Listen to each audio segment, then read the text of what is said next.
Hello student, मैं Diksha. Welcome back to my YouTube channel, जिसमें हम पढ़ रहे हैं मार्च 2023 के करंट अफेयर को, जिसमें अभी तक हमने जनवरी 2023 फरवरी 2023 के करंट अफेयर को कंप्लीट किया हुआ है, वो भी सेक्शन वाइज। इसी तरीके से हम मार्च 2023 के करंट अफेयर को कंप्लीट कर रहे हैं, जिसमें अभी तक हमने इसका पहला टॉपिक राज्य व्यवस्था को कंप्लीट कर लिया है। आज का हमारा दूसरा टॉपिक रहेगा अंतर्राष्ट्रीय संबंधों के बारे में। पढ़ते हैं कि मार्च माह में क्या समसामयिकी घटनाएं रहीं, इससे रिलेटेड क्या क्या कौन से देश से क्या वार्ता रही, किस देश से क्या संबंध रहे, इन सब के बारे में पढ़ते हैं। चलिए तो स्टार्ट करते हैं। और हमारा आज की क्लास के अंतर्गत पहला टॉपिक रहेगा भारत जापान संबंध के बारे में। भारत जापान संबंध के बारे में सबसे पहले तो भारत जापान संबंधों के बारे में एक नज़र डाल लेते हैं कि भारत जापान संबंधों की शुरुआत कब से हुई, कब से भारत में इनके आयात निर्यात की प्रक्रिया स्टार्ट हुई और किस तरीके के संबंध विकसित हुए, उन सब के बारे में पढ़ते हैं। सबसे पहले तो 1952 में राजनयिक संबंधों की स्थापना की गई थी। कब की गई थी? सबसे पहले 1952 में राजनयिक संबंधों की स्थापना की गई। फिर 1991 में जापान उन केंद्र देशों में शामिल था जिन्होंने भारत को भुगतान संतुलन के संकट से बाहर निकाला था। तो 1952 में सबसे पहले राजनयिक संबंधों की स्थापना हुई और 1991 में जापान उन कुछ देशों में शामिल था जिन्होंने भारत को भुगतान संतुलन संकट से बाहर निकाला था। फिर 2004 में द्विपक्षीय संबंधों को आगे बढ़ाते हुए विशेष सामरिक और वैश्विक साझेदारी के स्तर पर लाया जाएगा। तो 2014 में ये परिवर्तन हुआ कि द्विपक्षीय संबंधों को आगे बढ़ाने के संदर्भ में विशेष सामरिक और वैश्विक साझेदारी को स्तर पर लाने के लिए लाया जाएगा, इसके संदर्भ में बात हुई। फिर आता है 2017 में परमाणु ऊर्जा के शांतिपूर्ण उपयोग से सहयोग के लिए समझौता किया गया और 2021 में दोनों देशों के रक्षा बलों के बीच आपूर्ति और सेवाओं की पारस्परिक प्रावधान से संबंधित समझौता लागू किया गया और 2022 में राजनीतिक संबंधों की स्थापना की 77वीं वर्षगांठ मनाई गई। तो इसमें यह प्रक्रिया 1952 से शुरू हुई है और 2022 में इसके पूरे 70 वर्ष हुए हैं। तो इसके संदर्भ में कुछ इम्पोर्टेंट पॉइंट रहे। अब देखते हैं, हाल ही में जब जापान के प्रधानमंत्री ने भारत का दौरा किया और इसी दौरान जापान भारत शिखर सम्मेलन का आयोजन किया। तो ये चर्चा में क्यों रहा? इस चर्चा में इस कारण रहा कि हाल ही में जापान के प्रधानमंत्री के द्वारा भारत का दौरा किया गया। अब आता है इससे संबंधित तथ्य में कि इस यात्रा के दौरान दो प्रमुख समझौते पर हस्ताक्षर किए गए। इसके अंतर्गत कौन कौन सा समझौता था? पहला समझौता आता है कि जापानी भाषा में सहयोग ज्ञापन का नवीनीकरण करना, और यह मुख्य रूप से उच्च स्तरीय जापानी भाषा सीखने से संदर्भित है। यानी पहला है जापानी भाषा से सीखने से संदर्भ रखता है। दूसरा आता है जापान इंटरनेशनल कोऑपरेशन एजेंसी ने 300 बिलियन जापानी येन का ओडीए ऋण प्रदान करने के लिए भारत सरकार के साथ एक ऋण समझौते पर हस्ताक्षर किए हैं और इस ऋण से Mumbai Ahmedabad high speed rail परियोजना को वित्तीय समर्थन प्रदान किया है। यह इसका दूसरा मुख्य समझौता रहा।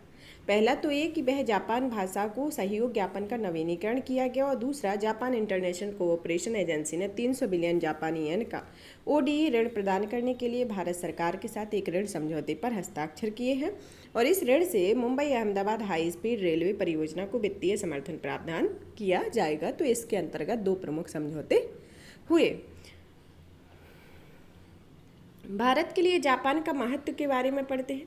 जैसे आर्थिक और वाणिज्यिक संबंध किस तरीके से रहे भारत और जापान में, कि 2011 में भारत जापान सीईपीए के हस्ताक्षर किए गए थे और इस समझौते के कार्यान्वयन में दोनों देशों के मध्य आर्थिक संबंधों को गति प्रदान की गई।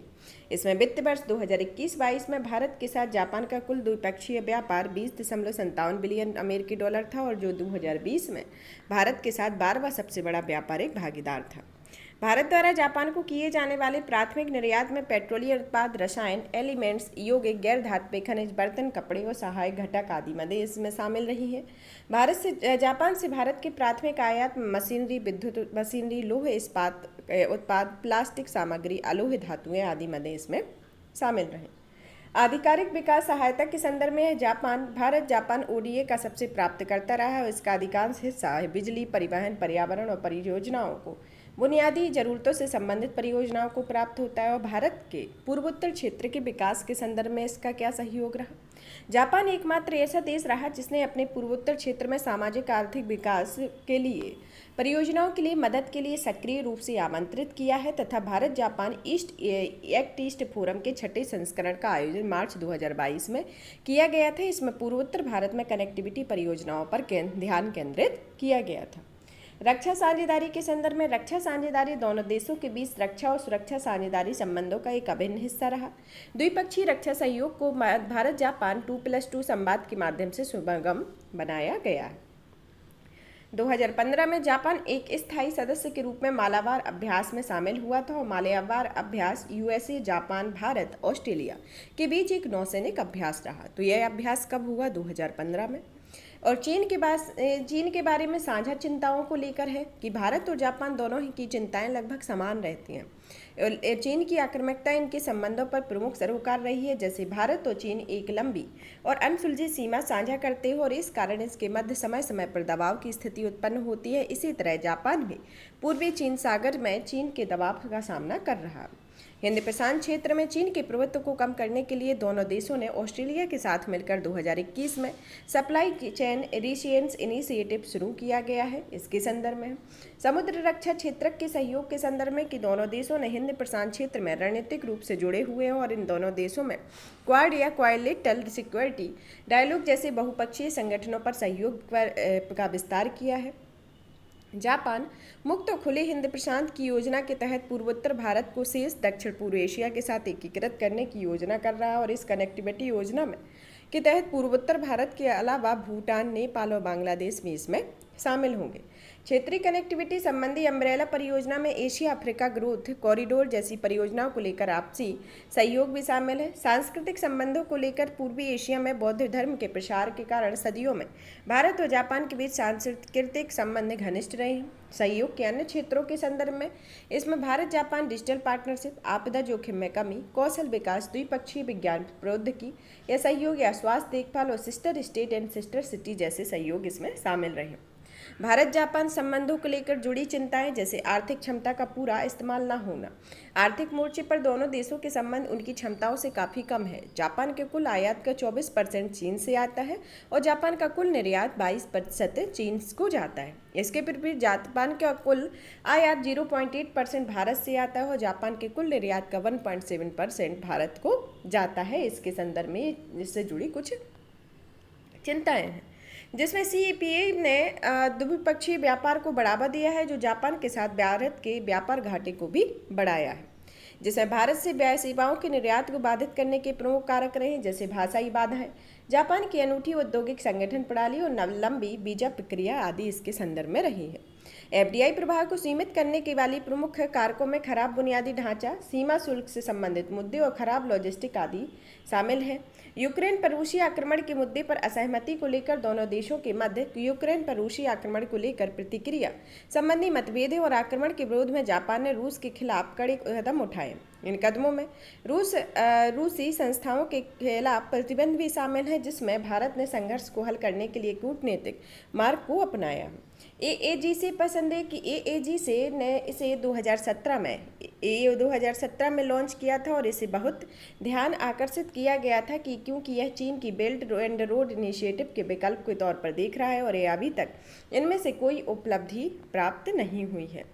आगे की राय में देखते हैं कि आगे के लिए क्या इसमें सुझाव हो सकते हैं कि CEPA की उपयोगिता बढ़ाने के लिए इसका पुनर्मूल्यांकन करना है कि दोनों क्षेत्र जो निजी क्षेत्र हो या सरकारी दोनों के प्रयासों के माध्यम से ही दोनों देशों के हितों को व्यापक स्तर पर जागरूक बनाने की आवश्यकता है। गैर प्रशुल्क बाधाओं को कम करना कि व्यापार के लिए प्रासंगिक जापानी एजेंसियों के साथ सहयोग में सुधार पर जोर दिया जाना चाहिए और इसके अतिरिक्त निर्यात के लिए निर्धारित गुणवत्ता मानकों का पालन सुनिश्चित करने के लिए उद्योगों को सशक्त बनाना चाहिए। इसके संदर्भ में जापानी निवेशकों को आकर्षित करना कि सरकार को ईज ऑफ डूइंग बिजनेस के माध्यम से सभी मानकों को बेहतर और बनाने के लिए प्रयास रखे जाने चाहिए जिससे बेहतर लॉजिस्टिक अधिक खुली स्थिर और सुसंगत व्यापार नीति तथा एक केंद्रीकृत एकल बिंदु स्वीकृत प्रणाली जापानी निवेशकों को भारत में निवेश करने के लिए प्रोत्साहित करेंगे।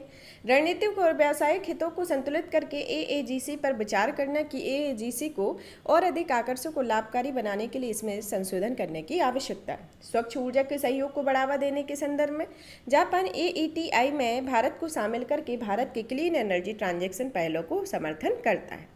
एईटीआई क्या है? एशियन एनर्जी ट्रांजैक्शन इनिशिएटिव है, जो जापान ने 2021 में इसकी घोषणा की और इसमें एशिया के अलग अलग या व्यवहारिक एनर्जी ट्रांजैक्शन की प्राप्ति के लिए समर्थन शामिल है और इसमें मूल्य शून्य उत्सर्जन प्रदान करने की दिशा में आसियान देशों का समर्थन किया गया, जिसमें नवीनीकरण के लिए $10 बिलियन की वित्तीय सहायता भी शामिल की गई है। अब आता है भारत और ऑस्ट्रेलिया संबंध के बारे में चर्चा में क्यों रहा है। हाल ही में देखते हैं कि भारत और ऑस्ट्रेलिया के बीच पहले वार्षिक शिखर सम्मेलन का आयोजन किया गया और इसी दौरान दोनों पक्षों ने अपने सहयोग को और बढ़ावा देने पर व्यापक विचार विमर्श किया गया।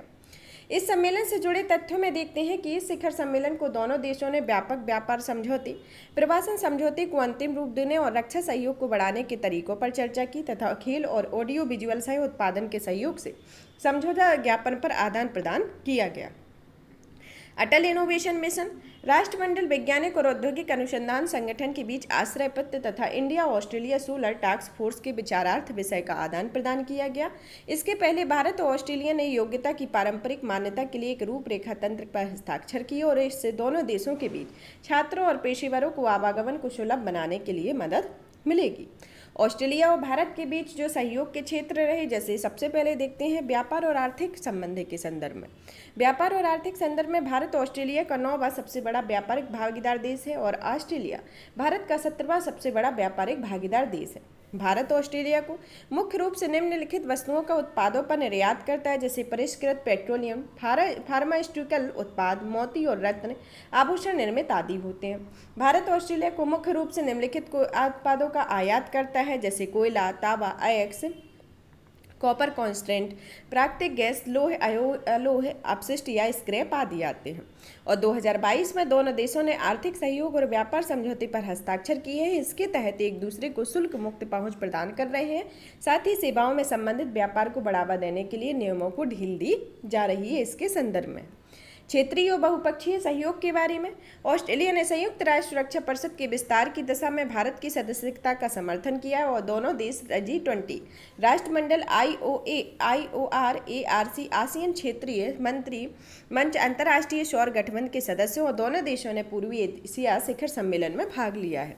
दोनों देश WTO के संदर्भ में 5 इंटरेस्टेड पार्टीज के सदस्यों के रूप में सहयोग कर रहे हैं। इसके संदर्भ में अब आता है रक्षा और सुरक्षा के संदर्भ में। इसमें ऑस्ट्रेलिया और भारत के बीच संबंधों को आगे बढ़ाते हुए 2009 में एक रणनीतिक साझेदारी तथा 2020 में व्यापक साझेदारी को मूर्त रूप प्रदान किया गया। इस साझेदारी में दोनों देश ने जून 2020 में वर्चुअल शिखर सम्मेलन के दौरान म्यूचुअल लॉजिस्टिक सपोर्ट एग्रीमेंट को अंतिम रूप दिया। वहीं सितंबर 2021 में 2+2 मंत्री स्तरीय संवाद को आयोजित किया गया था। अब रक्षा संबंधों में दोनों देशों ने लगभग सभी क्षेत्रों में भागीदारी कर रहे हैं, जिसके अंतर्गत कुछ प्रमुख क्षेत्र हैं, जैसे रणनीतिक संवाद, सैन्य अभ्यास, मालाबार अभ्यास, सिंडेक्स आदि इस तरीके के सैन्य अभ्यास हैं। मिलिट्री टू मिलिट्री एक्सचेंज, रक्षा वाणिज्य और तकनीकी सहयोग इत्यादि इन क्षेत्रों में रक्षा के संदर्भ में रक्षा संबंधों में इनके सहयोग को बढ़त देखी जा रही है। दोनों देशों ने क्वाड के सदस्य हैं तथा दोनों देशों में भारत, ऑस्ट्रेलिया, इंडोनेशिया और भारत, जापान, ऑस्ट्रेलिया संवाद जैसे त्रिपक्षीय समूहों के साथ साथ सप्लाई चेन रेसिलियंस इनिशिएटिव से भी संलग्न है। ऑस्ट्रेलिया भारत हिंद प्रशांत पहले भागीदारी है और यह विशेष रूप से हिंद प्रशांत क्षेत्र में सहयोग, समुद्री सहयोग पर केंद्रित है। लोगों के बीच संबंध के बारे में भारत ऑस्ट्रेलिया के कुशल आप्रवासियों के शीर्ष स्रोतों में से एक है। 2021 में जनगणना के अनुसार ऑस्ट्रेलिया में लगभग 9.76 लाख लोगों को बताया है कि उनके पूर्वज भारतीय मूल के हैं। इससे वे ऑस्ट्रेलिया के प्रवासी मूल के निवासियों द्वारा सबसे बड़ा समूह बन गए हैं। सहयोग के अन्य क्षेत्र जैसे असैन्य परमाणु सहयोग, डिजिटल इकोनॉमी के संदर्भ में सहयोग, साइबर सुरक्षा और महत्वपूर्ण एवं उभरती प्रौद्योगिकियां, महत्वपूर्ण व सामरिक खनिजों या खनन प्रसंस्करण इसके अंतर्गत आते हैं। भारत और ऑस्ट्रेलिया के संबंधों की समक्ष चुनौतियां क्या हैं? इसके संबंध में पहली चुनौती आती है कि हिंद प्रशांत क्षेत्र के प्रति दृष्टिकोण के में अंतर का होना। दोनों ने हिंद प्रशांत क्षेत्र में तर्क दिया है कि लेकिन इससे पहले दोनों के बीच परस्पर व्यापक समझौता नहीं हुआ है। भारत पूरे हिंद महासागर को प्राथमिकता देता है, वहीं दूसरी ओर ऑस्ट्रेलिया सबसे पहले दक्षिणी पश्चिमी हिंद महासागर, इससे ठीक ऊपर वाला भाग को प्रशांत महासागर दक्षिण क्षेत्र के विशाल भाग को प्राथमिकता देता है। असमान प्राथमिकताएं जैसे चीन की चुनौती ऑस्ट्रेलिया के लिए राजनीति, समाज, अर्थव्यवस्था के साथ साथ इसके व्यापक क्षेत्र की सुरक्षा से संबंधित है, जो भारत के संबंध में यह चुनौती चीन के साथ विवादित सीमा पर सीधा सैन्य खतरे को लेकर है। बेमेल क्षमताएं जैसे हालांकि कुछ समानताएं और तथा पूरकताएं मौजूद हैं जैसे, लेकिन ऑस्ट्रेलियाई और भारतीय नौसेना की क्षमता में काफ़ी अंतर है। साथ ही सुरक्षित संचार के अभाव में साझा प्लेटफॉर्म के बीच सहयोग करना भी मुश्किल होता है। प्रवासी भारतीयों के समक्ष समस्याएं होती हैं जैसे भारतीय मूल के लोगों के साथ भेदभाव और नस्लवाद की घटनाएं देखी जाती हैं। व्यापार घाटा, जो वित्त वर्ष 2022 में भारत का ऑस्ट्रेलिया के साथ व्यापार घाटा 8.5 बिलियन अमेरिकी डॉलर था, और भारत ने ऑस्ट्रेलिया को 8.3 बिलियन अमेरिकी डॉलर का निर्यात और ऑस्ट्रेलिया से 16.8 बिलियन अमेरिकी डॉलर का आयात किया है। भारत ऑस्ट्रेलिया संबंधों में घनिष्ठ या प्रगाढ़ करने के लिए कुछ उपाय किए गए हैं, जैसे परामर्श तंत्र को प्राथमिकता देना। इसके अंतर्गत द्विपक्षीय और मिलिलेटरेट परामर्श तंत्रों के विस्तार को ध्यान में रखते हुए वार्ता को अधिक प्रभावी और नियमित बनाने की प्राथमिकता देने की आवश्यकता है। तकनीकी सहयोग को बढ़ावा देना कि ऐसे कई क्षेत्र हैं जिनका अभी तक उपयोग नहीं किया जा सका है, जैसे बख्तरबंद वाहनों, समुद्र में उपयोग हेतु सेंसर, रडार प्रणाली आदि इसका संयुक्त विकास है। अंतर संचालिता में सुधार के संदर्भ में कि एक सुरक्षित संचार समझौते को अंतिम रूप देने और उसे लागू करने में आपसी तालमेल में काफ़ी सुधार होगा। यह भारत संयुक्त राज्य अमेरिका के बीच सहमत समझौते को सहमत होना चाहिए। समुद्री क्षेत्र में अंतर संचालिता की में निम्नलिखित रूप से गहन हो सकती है। पहली तो समुद्री क्षेत्राधिकार में जागरूकता का होना, खोज और बचाव अभियान होना और मानवीय सहायता और आपदा राहत प्रदान करना, इसके संदर्भ में कुछ अलग प्रावधान है। फिर आता है ऑकस के बारे में। हाल ही में ऑकस ने परमाणु संचालित पनडब्बियों का एक नया जहाजी बेड़ा तैयार करने की योजना से संबंधित विवरण प्रस्तुत किया है, जैसे स्तंभ 1 में और स्तंभ 2 में कुछ साझेदारी, ऑकस की कुछ साझेदारी है। जैसे पहला स्तंभ की यह है, परंपरागत हथियारों से लैस परमाणु संचालित पनडुब्बियों को प्राप्त करने के लिए ऑस्ट्रेलिया को सहायता प्रदान करने के लिए एक त्रिपक्षीय प्रयास से संबंधित है। और दूसरा स्तंभ आता है कि साइबर क्षमताओं, आर्टिफिशियल इंटेलिजेंस आदि सहित महत्वपूर्ण प्रौद्योगिकियों में सहयोग से तेजी लाने पर ध्यान केंद्रित करता है। ऑकस के बारे में, यह ऑस्ट्रेलिया, यूनाइटेड किंगडम, यूएसए के बीच एक नया त्रिपक्षीय सुरक्षा संगठन है जिसकी घोषणा मार्च 2021 में की गई थी, जिसका उद्देश्य रक्षा क्षमताओं को बढ़ावा देना, तकनीकी एकीकरण में तेजी लाना और तीनों देशों की औद्योगिक क्षमताओं का विस्तार करना भी है। इसमें दोनों स्तंभों के बारे में देखा है, इसमें 2 स्तंभ हैं। यह महत्वपूर्ण प्रौद्योगिकी को साझा करने की सुविधा के लिए कानूनी रूप से बाध्यकारी एक त्रिपक्षीय समझौता है जिस पर 2021 में हस्ताक्षर किए गए थे, और इसमें exchange of naval nuclear प्रोपेलेंस information agreement के रूप में जाना जाता है। ऑकस के निहितार्थ के बारे में देखते हैं कि इसकी क्या निहितार्थ है। जैसे पहला आता है कि एशिया में यूएसए की प्राथमिकताओं में बदलाव का होना, अफगानिस्तान से अमेरिका की वापसी के क्षेत्रीय मुद्दे में अमेरिका की भूमिका को लेकर विश्वसनीयता कम हुई है। इसके बाद ऑकस को हिंद प्रशांत क्षेत्र की सुरक्षा के लिए अमेरिकी की मजबूत प्रतिबद्धता के रूप में देखा जाता है। फिर दूसरा आता है यूके की रणनीतिक उपस्थिति को फिर से स्थापित करना। तीसरा, हिंद प्रशांत क्षेत्र के लिए रणनीतिक निहितार्थ। और चौथा, ऐसे सहयोग के लिए कुछ मॉडल विकसित करना है। इससे अन्य संदर्भित तथ्य आते हैं कि ऑकस महत्वपूर्ण सूचनाओं प्रौद्योगिकियों को साझाकरण को बढ़ावा देता है। इससे सुरक्षा, रक्षा तथा विज्ञान प्रौद्योगिकी और औद्योगिक ठिकानों और आपूर्ति श्रृंखलाओं के बीच गहन एकीकरण को बढ़ावा मिलता है। इसमें ऑकस एंग्लो स्फीयर के विचार को फिर से मजबूत करता है, जो यूएसए, यूके, ऑस्ट्रेलिया, कनाडा और न्यूजीलैंड के बीच स्थायी भू राजनीतिक संबंधों का पक्षकार है। एंग्लो स्फीयर मतलब यह है अंग्रेजी के बोलने वाले 5 देशों जैसे ऑस्ट्रेलिया, कनाडा, न्यूजीलैंड, यूके और यूएसए का एक समूह होता है जिनकी संस्कृति जो होती है वो ब्रिटिश संस्कृति से जुड़ी हुई होती है। और एंग्लो स्फीयर में वर्तमान में 5 आइज के रूप में भी जोड़कर देखा जाता है। तो 5 आइज के रूप में कौन कौन से देश आते हैं? पहला ऑस्ट्रेलिया, कनाडा, न्यूजीलैंड, यूके और यूएसए आते हैं। क्वाड 5 आइज और एनजीओज के संदर्भ में ऑकस को हिंद प्रशांत क्षेत्र में ऑस्ट्रेलिया, अमेरिका स्ट्रेटेजिक डेप्थ की प्रधानता के लिए एक संकेतक के रूप में देखा जा रहा है। जैसे फाइव आइज के बारे में, फाइव आइज एक खुफिया संगठन है जिसमें 5 देश शामिल है, जिसमें यूएसए, यूके, ऑस्ट्रेलिया, कनाडा और न्यूजीलैंड है, जो दुनिया की जासूसी करना इनका मुख्य कार्य है। एंक्यूज संधि, यह संधि ऑस्ट्रेलिया, न्यूजीलैंड और संयुक्त राज्य अमेरिका द्वारा हस्ताक्षरित की गई थी और यह संधि 1952 में लागू हुई और इस संधि के लिए प्रशांत क्षेत्र में एक सदस्य पर सशस्त्र हमला दूसरों की शांति और सुरक्षा को खतरे में डाल देगा। इसके संदर्भ में ऑकस से संबंधित कुछ चिंताएं जुड़ी हुई हैं, जैसे पहले आती है स्पष्टता का अभाव होना। ऑकस के रणनीतिक उद्देश्यों को स्पष्ट नहीं है। इसके अलावा यह भी स्पष्ट नहीं है कि ऑकस के विचारों को सहयोगियों, भागीदारों और विरोधियों के समक्ष कैसे प्रस्तुत किया जाएगा। तीनों देशों का कहना होता है कि ऑकस से हिंद प्रशांत क्षेत्र में स्थिरता आएगी, लेकिन किसी भी देश में अभी तक यह स्पष्ट नहीं किया गया और यह कैसे होगा।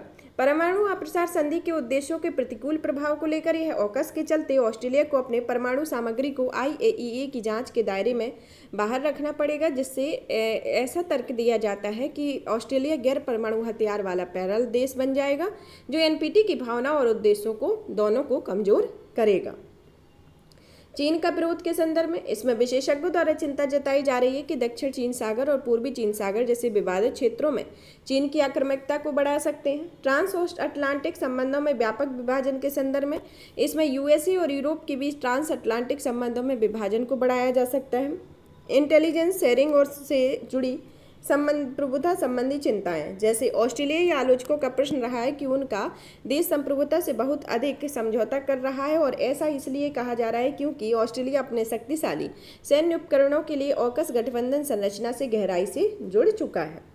इसका निष्कर्ष के रूप में देखते हैं कि ऑकस प्रगति कर रहा है, लेकिन अभी तक एक लंबा रास्ता तय करना भी शेष है। ऑकस के भागीदार देश अलग अलग प्रौद्योगिकी के मामले में अपने विशिष्ट उद्देश्यों की प्राप्ति की चाह रखे हुए हैं, जिसके बारे में स्पष्टता देने की आवश्यकता है। हिंद प्रशांत क्षेत्र में भू राजनीतिक संवाद को स्पष्ट रूप से प्रभावित करने की ऑकस की क्षमता शायद भविष्य के लिए में भी देखी जा सकती है। अब पढ़ते हैं भारत और ऑकस के बारे में। भारत के लिए ऑकस का क्या महत्व है, इसकी क्या चिंता है, इनके बारे में पढ़ते हैं।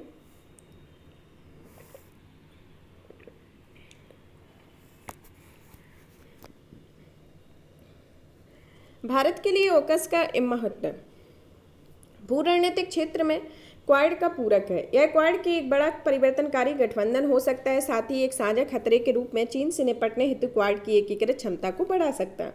हिंद प्रशांत क्षेत्र को मुक्त, खुली, समावेशी बनाने के लिए ऑकस का प्रयोग कर क्वाड को मजबूत बनाया जा सकता है। फ्रांस के साथ रणनीतिक सहयोग के संदर्भ में यह फ्रांस के साथ रणनीतिक सहयोग और यूरोपीय देशों के विश्वास को गहरा करने के लिए अवसर प्रदान करता है। ये भारत के लिए इसमें कुछ इसके संदर्भ में कुछ चिंताएं होती हैं, जिसमें पहली चिंता आती है कि भारत के क्षेत्रीय प्रभाव का कम होना, चीन की आक्रामकता बढ़ सकती है, हिंद प्रशांत क्षेत्र में शक्ति संतुलन बदल सकता है और क्वाड पर प्रभाव पड़ सकता है। जैसे आलोचकों का तर्क है कि ऑक्स क्वाड के प्रभाव और उसकी उपयोगिता को कम करता है। दोहा राजनीतिक घोषणा पत्र के बारे में सुर्खियों में क्यों? हाल ही में अल्प विकसित देशों के मुद्दे पर 5वां संयुक्त राष्ट्र सम्मेलन संपन्न हुआ है। इस सम्मेलन के दौरान वैश्विक नेताओं द्वारा दोहा राजनीतिक घोषणा पत्र अपनाया गया। दोहा राजनीतिक घोषणा पत्र के बारे में, यह घोषणा पत्र कुछ अल्प विकसित देशों के लिए दोहा प्रोग्राम ऑफ एक्शन का स्वागत किया गया है। दोहा प्रोग्राम और एक्शन क्या है, इसके प्रमुख क्षेत्र क्या क्या है? इसका जो फोकस क्षेत्र आता है दोहा प्रोग्राम ऑफ एक्शन का, इसमें गरीबी उन्मूलन तथा क्षमता का निर्माण करना ताकि कोई वंचित ना रह जाए, बहुआयामी सुविधताओं से निपटने के लिए विज्ञान और नवाचार का लाभ उठाना, अंतर्राष्ट्रीय एकजुटता पर बल देना तथा वैश्विक भागीदारी को फिर से मजबूत बनाना तथा नवीन टूल को उपकरण को बढ़ावा देना है। समृद्धि के प्रेरक तंत्र में संरचनात्मक परिवर्तन का समर्थन करना, LDC का अंतर्राष्ट्रीय व्यापार और क्षेत्रीय एकीकरण को बढ़ावा देना तथा जलवायु परिवर्तन से निपटना और भविष्य के आघातों के खिलाफ लचीलापन को विकसित करना है। इसके संदर्भ में कुछ DPOA के कुछ फोकस क्षेत्र हैं। इसमें के अंतर्गत राजनीतिक घोषणा पत्र में अल्प विकसित देशों के लिए इसका स्वागत किया गया और इसे 2022 में न्यूयॉर्क में आयोजित इस सम्मेलन में पहले भाग को में अपनाया गया था। इसका दूसरा भाग जो था वह दोहा कतर में आयोजित किया किया गया था, जिसकी थीम थी क्षमता से समृद्धि तक। और इस घोषणा पत्र में प्रतिनिधियों ने यह भी स्वीकार किया था कि कुछ सकारात्मक परिणामों के बावजूद 2011 से 2022 के दशकों में इस्तांबुल प्रोग्राम ऑफ एक्शन में एलडीसी हेतु निर्धारित किए गए लक्ष्यों की प्रगति कर रही है। इसके संदर्भ में और इसका उल्लेख था कि एलडीसी वैश्विक आर्थिक विकास, कल्याण और समृद्धि के लिए मानव और प्राकृतिक संसाधन संबंधी क्षमताओं को प्रदर्शित करते हैं। और इस घोषणा पत्र में यूएन महासचिव ने अनुरोध किया था कि यह डीपीओए में समन्वित कार्यान्वयन को सुगम बनाने के लिए संयुक्त राष्ट्र प्रणाली की सभी संस्थाओं, संगठनों को एकजुटता और उनके समन्वय को सुनिश्चित करते हैं। दोहा प्रोग्राम ऑफ एक्शन के बारे में, इसके अभी तक हमने फोकस क्षेत्र को देखा है, इसका क्या इंपोर्टेंस रहा है और यह किस किस क्षेत्र में किस के द्वारा यह चर्चा में आया, इसके बारे में पढ़ते हैं कि यह एक अल्प विकसित देशों और उनके विकास भागीदारों में से के बीच नए सिरे की प्रतिबद्धताओं के एक स्वरूप के रूप में व्यक्त करता है। और इनके विकास भागीदारों में आते हैं जैसे निजी क्षेत्र आते हैं, नागरिक समाज और सभी स्तरों की सरकारें इसके अंतर्गत आती हैं। यह एक 10 वर्षीय योजना होती है जिसकी कार्यावधि 2022 से 2031 तक रहेगी, जिसका उद्देश्य विश्व के 46 देशों में सबसे कमजोर देशों संयुक्त राष्ट्र सतत विकास लक्ष्यों को प्राप्त करने के लिए ट्रैक कर लाना है। इसके संदर्भ में अल्प विकसित देशों के बारे में, अल्प विकसित देशों का जो बार बार जिक्र आया है उनके बारे में पढ़ते हैं कि यह देश कौन से होते हैं और इन देशों के अंतर्गत कौन कौन देश आते हैं, इनका दुनिया की जीडीपी में कितना % हिस्सा है और यह कितनी यहाँ पर आबादी है, कितना इनका एफडीआई में योगदान है, इन सब के बारे में पढ़ते हैं। अल्प विकसित देश निम्न आय वाले देश होते हैं। ये देश एसडीजी को हासिल करने के लिए गंभीर संरचनात्मक बाधाओं का सामना कर रहे हैं।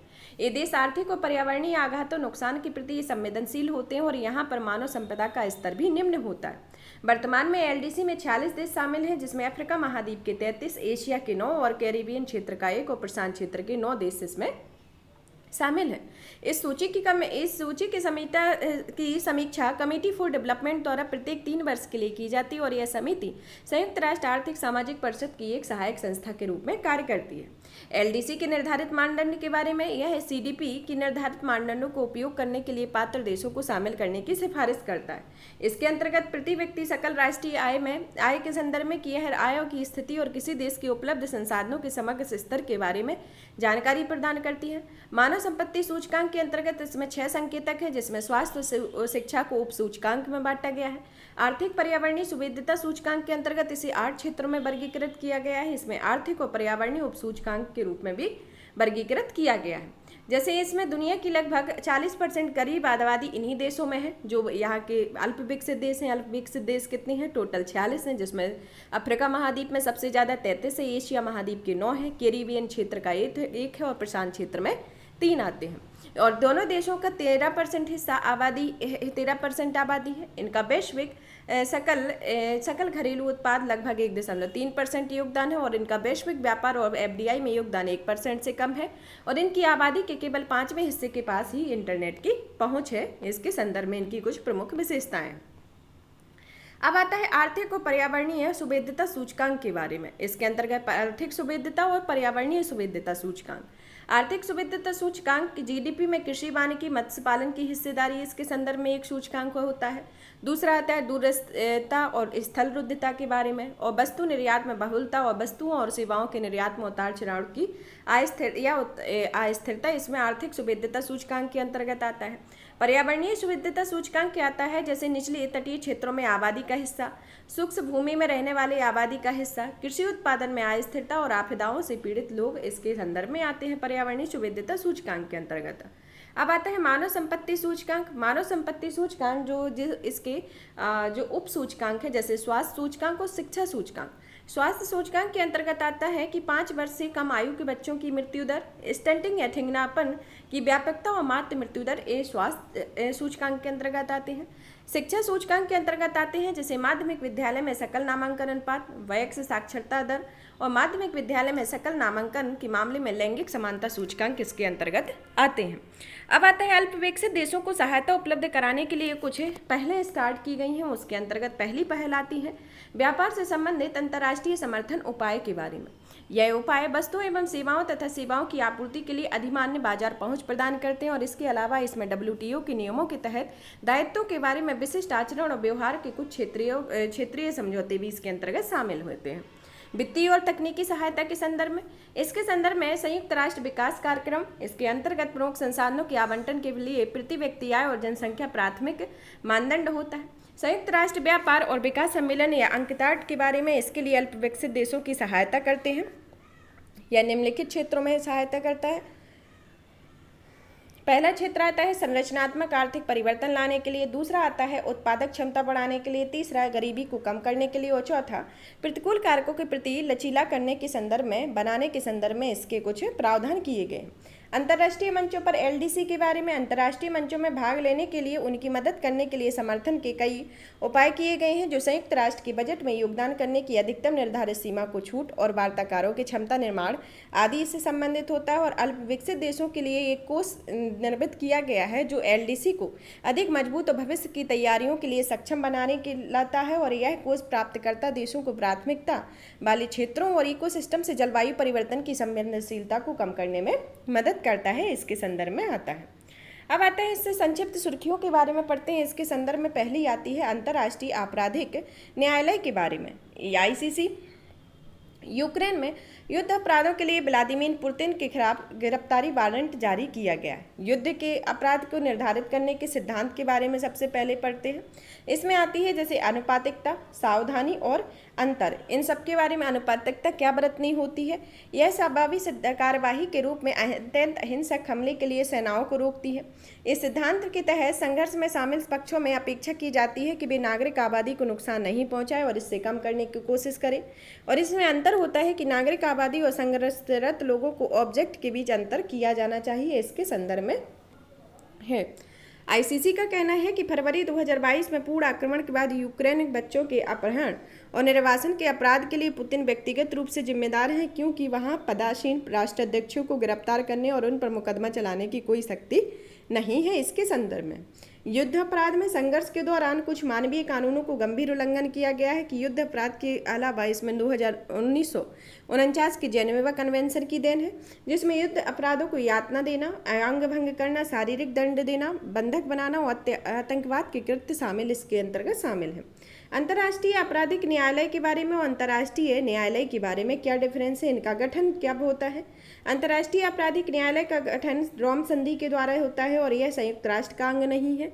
और अंतर्राष्ट्रीय न्यायालय यह संयुक्त राष्ट्र चार्टर द्वारा स्थापित किया जाता है और संयुक्त राष्ट्र इसका प्रमुख न्यायिक अंग होता है। अभियोजन विषय के बारे में, इसमें अंतर्राष्ट्रीय आपराधिक न्यायालय में अभियोजन विषय या आपराधिक मामलों को मुकदमा चलाया जाता है और ऐसे अपराधों में नरसंहार, मानवता के खिलाफ अपराध के युद्ध अपराध में आक्रामकता को शामिल किया जाता है। और इसमें कानूनी विवादों को सुलझाता है तथा इससे संप्रभुता सीमा से समुद्री सीमा से जुड़े संसाधनों को आदि की इसमें शामिल होते हैं।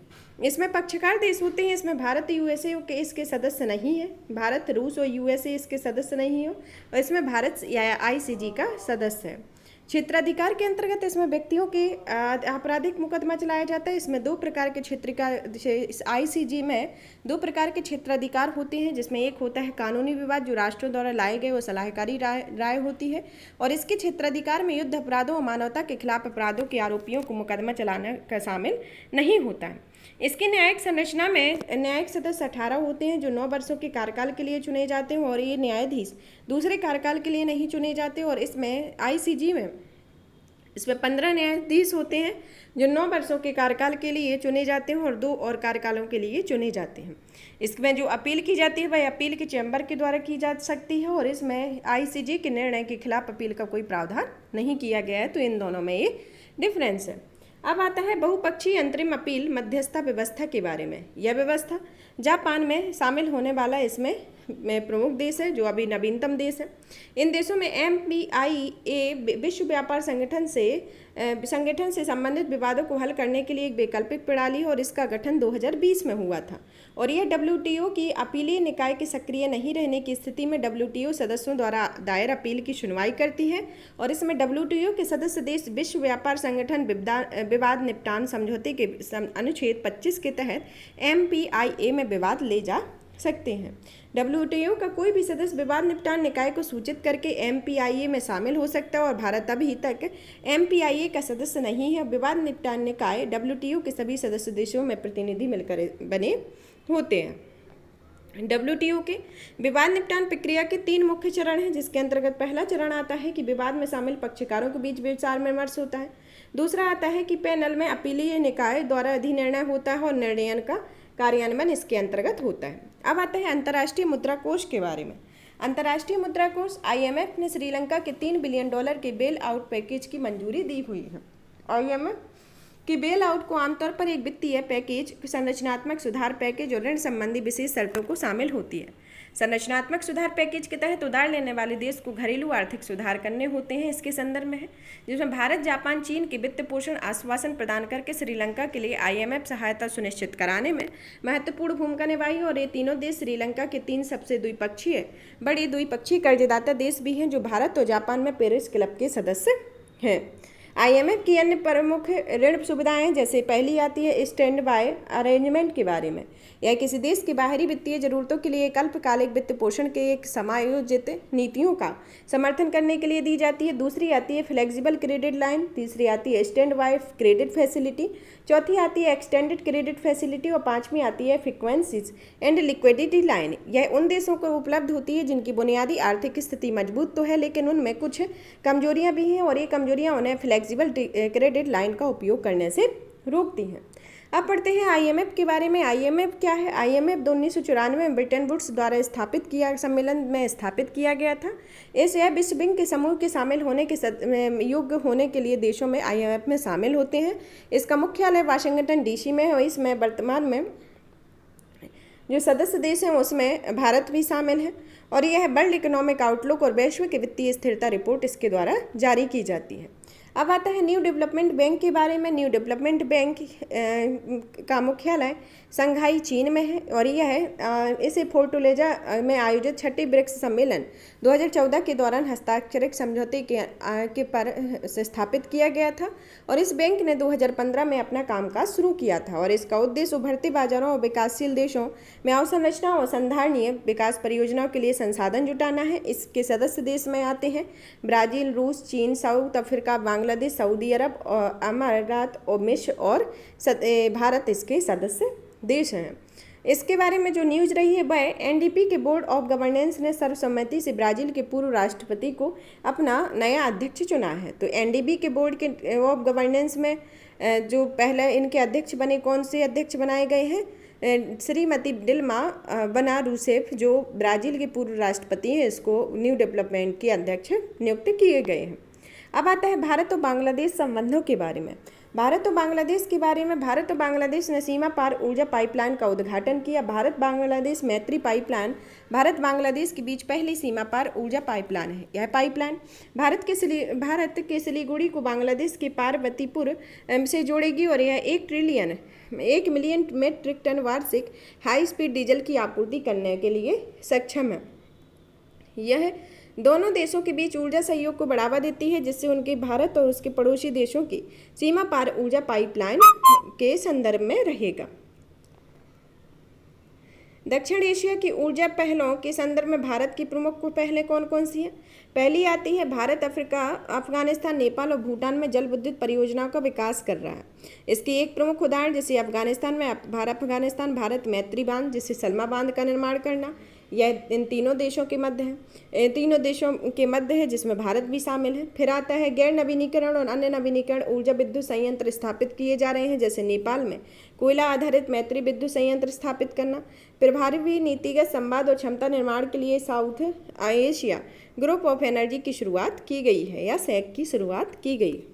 अब आता है भारत और USA के बारे में। भारत और USA के बारे में। भारत और अमेरिका के बीच 5वीं वाणिज्यिक संवाद आयोजित किया गया है। द्विपक्षीय वाणिज्यिक संवाद एक सहयोगात्मक पहल है, जो सरकार से सरकार के स्तर पर नियमित बैठकें आयोजित होती हैं, और ये निजी बैठकों के साथ संयोजन में आयोजित होती हैं, जिसका उद्देश्य व्यापार को सुविधाजनक बनाना और आर्थिक क्षेत्रों में निवेश को अपने अवसरों को अधिकतम करना होता है।